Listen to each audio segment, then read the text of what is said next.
আমার ছেলে আমার আর বৌমার জন্য দু রকমের শাড়ি কিনেছে। আমারটার দাম বেশি, ডিজাইনটাও সুন্দর। বৌমা বলল, মা সাবধান, এই শাড়ি পরলে তোমার পেছনে কিন্তু ছেলেদের লাইন লেগে যাবে। বৌমার কথায় লজ্জা পেয়ে বললাম, তুই কি বড় হবি না?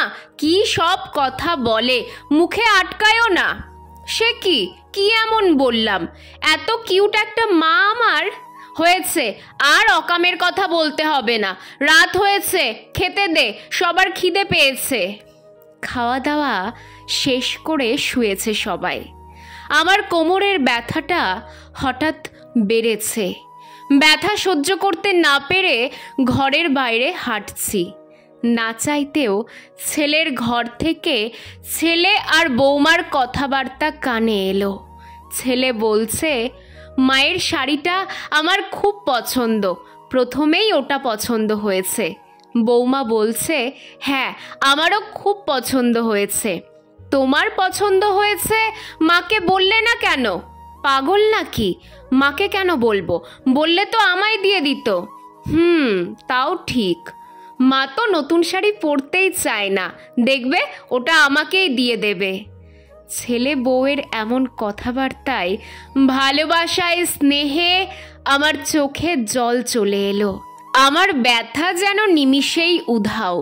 মাসখানেক পর বৌমার কেমন যেন এক বোনের বিয়ে। আগের রাতে আমার ঘরে এসে বৌমা বলল, মা তোমার শাড়ি আর বালাজোড়া দাও তো, বোনের বিয়েতে যাব।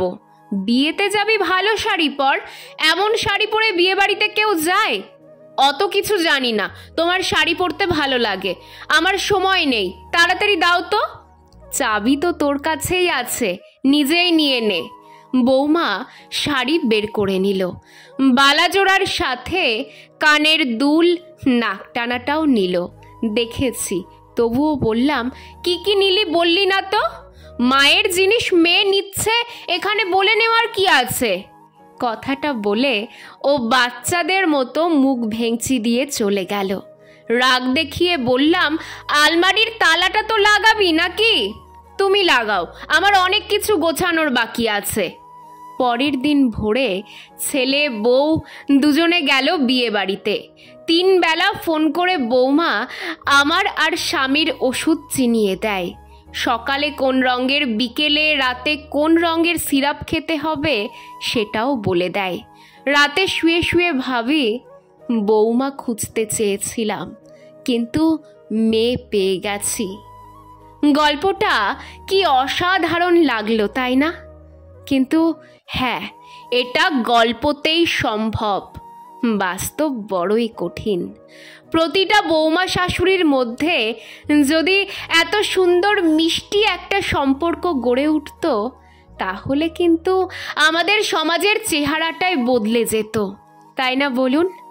সকলকে অনুরোধ করব, গল্পটা শেয়ার করবেন, যাতে গল্পটি প্রতিটি শাশুড়ি বা বৌমার কাছে পৌঁছে যায় এবং তারা মনে মনে যেন ভাবে, ইস, যদি আমাদের সম্পর্কটাও এত সুন্দর হতো, কি ভালোই না হতো।